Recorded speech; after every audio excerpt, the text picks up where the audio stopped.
Call of Duty Finest Hour is probably my third game in the Call of Duty series that I ever played so far.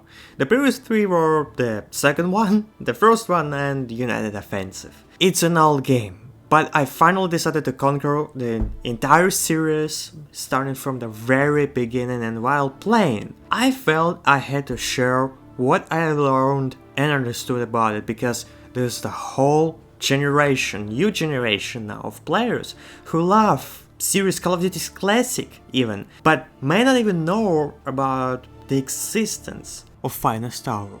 And I mean, it's obvious, alright? It was a console exclusive for Xbox, PlayStation and GameCube. So nowadays, of course, emulators exist, so it's much better and easier way perhaps for you to play it. It was for me, so if you ever wanna try it out, there you go. Look, the game itself is fascinating for its time, almost cinematic even. I honestly think it's a crime that it's been overlooked for so many times, yet again for obvious reasons, but nevertheless, even though it is a spin-off, it feels like, at moments, a full continuation of the first game and the first game expansion, which is also so much better than the first game itself. Graphically too, but because of the hardware limitations on the consoles, some parts they look like a full downgrade. Some parts look like an upgrade. The same goes with the gameplay.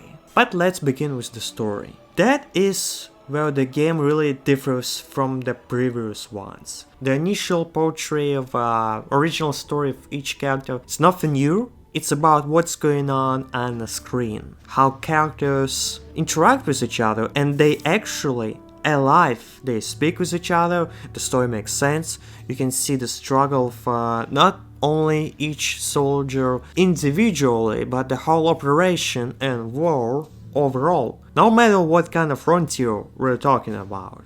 We have all the same Russians, Brits and Americans. While Brits is probably the weakest point of the entire game, and I will get back to this, Russians and Americans really feel like a hard and real war story of their own frontiers. All of them fighting in different locations, different timelines, but for the same common goal, to end the war. So initially they're all working together, and you really can feel it, you can feel the scale of their journey. Even though the game itself is hilariously small, you can beat it maybe in 5 hours, that's it.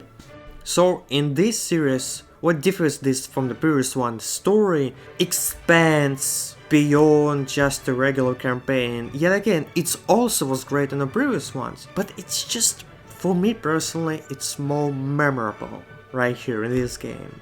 I can only imagine what's the second part gonna be about. So while everything is really good with stories and it's a strong part of this game, gameplay itself in combat is, well, questionable.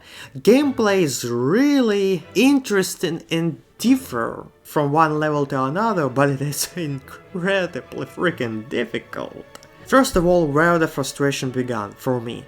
I don't know whether it's exclusively an emulator problem or not, but I've read on Reddit that many people had the same problem, so probably not only on my PC, that's for sure. You constantly bouncing between 30 and 60 FPS, and it's annoying, and for some reason while you're playing the 30 FPS, the game is somewhat slow-mo, given that you also have to play on the control, and the difficulty of the game is brutal at times. It can be very difficult to finish the mission, or you'll have to die many times at some points. So you have to adjust to aim and shooting, but trust me, overall, it's gonna be interesting. You're gonna have some joy for this game if you will be willing to adjust yourself to the new rules. So obviously it's much harder than previous entries, and some levels will make you want to throw your controller across the room and finish the game and delete it, and some people did it, and I cannot blame them few levels you'll push them for 4, 5, 10 times, because after savings hero sometimes is a mess. They're really far from each other. At some moments it's as ridiculous as it sounds maybe, almost like at the very beginning and very end of the mission, so you'll die in the middle or you will die towards the end, that's it, you'll have to start from the beginning, and missions starting to get really hard in a Brits campaign. For some reason, yeah, Soviet campaign, it feels fun, it feels just right. I love that. It's somewhat difficult at times, but it's okay. You may pass the entire campaign never dying if you know what you have to do, but Brits, that sucks. The map there, it's somewhat beautiful, it's new location, the North Africa for the first time in the game series, super cool, but it sucks. Because it's difficult as hell, literally hundreds of Germans, you need additional health points, you need ammo, and it's just never enough. Americans is also really hard, but if you will adjust and if you understand how to play it, you will be fine. But still, it's so much harder than the previous one. Spawning enemies, grenades spawn, and especially escorts missions. Oh, just brutal. Some enemies can take half a mech or more to die. Some will die after a few bullets. It's just, you never know. They can shoot at you for 5 minutes straight, you're gonna be alright, and they can shoot you for a few seconds and you'll be dead, even though you had your full HP. But some missions, for example, while you're playing in tank, they're really fun, easy, super cool, and probably the first time in a game series while the control of the tank is actually the same as it is right now in modern era, while you can shoot from the main gun and you can use minigun, the way you control the tank itself. It's really fun and familiar, and maybe the first example in the entire game industry as it feels to play with tanks right now, but I'm not gonna say this, at least in Call of Duty series.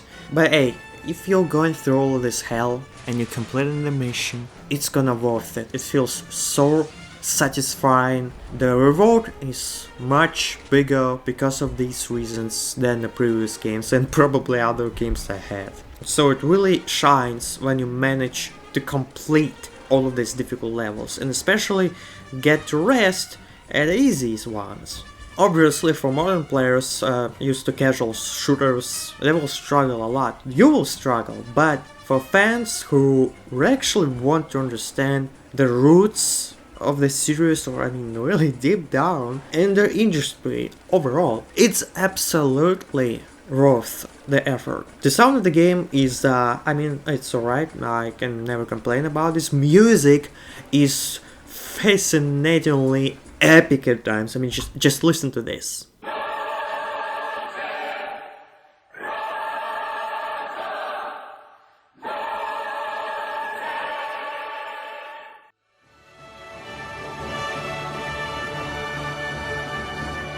It's freaking brilliant. Graphically, at some moments, it feels like it's a step forward, but obviously, because I mentioned it before of technical issues and the hardware limitations, it's worse. For example, characters themselves, some of the textures are worse, but some additional effects, dust, explosions, and smoke, fire, surprisingly really good. Obviously, given that you play in the game that came out in 2004. Some of the maps super beautiful, like German cities, small towns, Soviet cities, really memorable. You probably gonna have them in your memory for a long time, especially if you had to go through all of these fights. The game is great. Trust me on this. But it's not for everyone, it's not even for Call of Duty fans, not for all of them. I wouldn't recommend you to play this game if you never played classics, if you don't know what it's all about,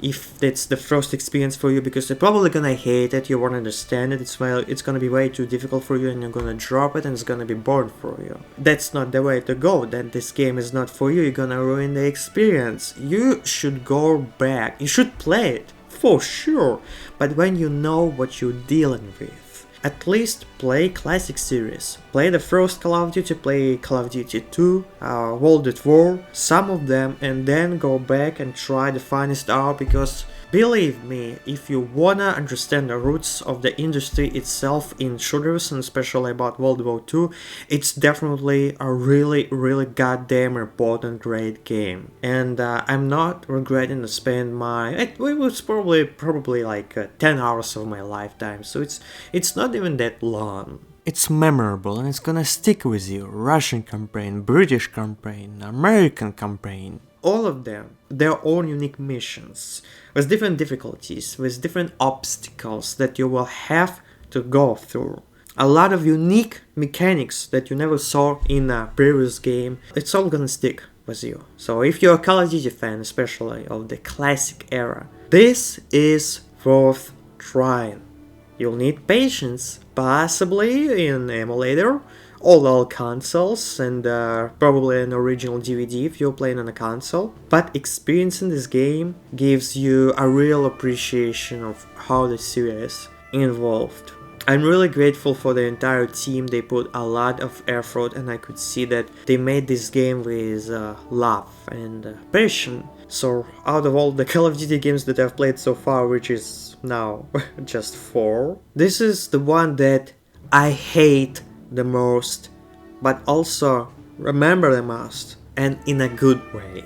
So recommend it to anyone up for a challenge, and I genuinely appreciate the developers team helped lay the groundwork for future games in a series and an industry as a whole, and at least this is a good reason enough to appreciate this game.